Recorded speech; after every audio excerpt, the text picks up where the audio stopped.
జీవామృతం భూమిని సారవంతం చేయడం కోసం జీవామృతాన్ని ఉపయోగిస్తారు.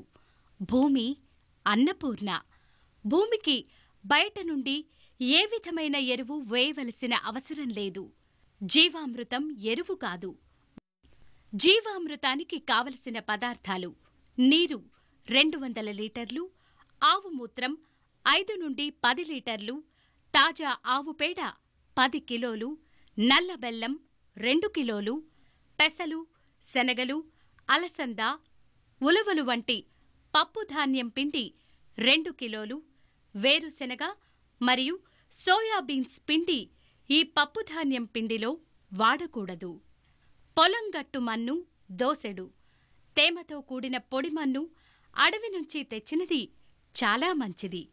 జీవామృతాన్ని తయారు చేసే విధానం: కొద్ది నీటిలో ఆవు పేడను బాగా కలిపి ద్రావణం తయారు చేయాలి.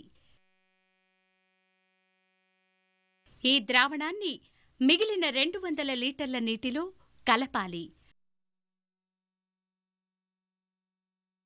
గోమూత్రాన్ని, బెల్లం పొడిని, పప్పు ధాన్యం పిండిని, గట్టుమట్టిని కలపాలి. ఈ ద్రావణాన్ని నీడలో ఉంచి ప్రతిరోజు 3 పూటలు కర్రతో బాగా సవ్యదిశలో కలపాలి. ఈగలు రాకుండా జల్లెడతో ఉన్న మూత కప్పాలి. పాత గోనె సంచి వాడవచ్చు. అనంతరం 48 గంటల్లో జీవామృతం సిద్ధమవుతుంది.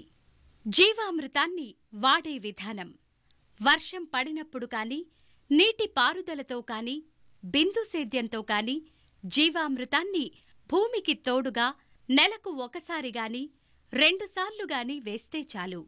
భూమిలోని జీవరాశి పెరిగి భూమి ఆరోగ్యవంతంగా ఉంటుంది.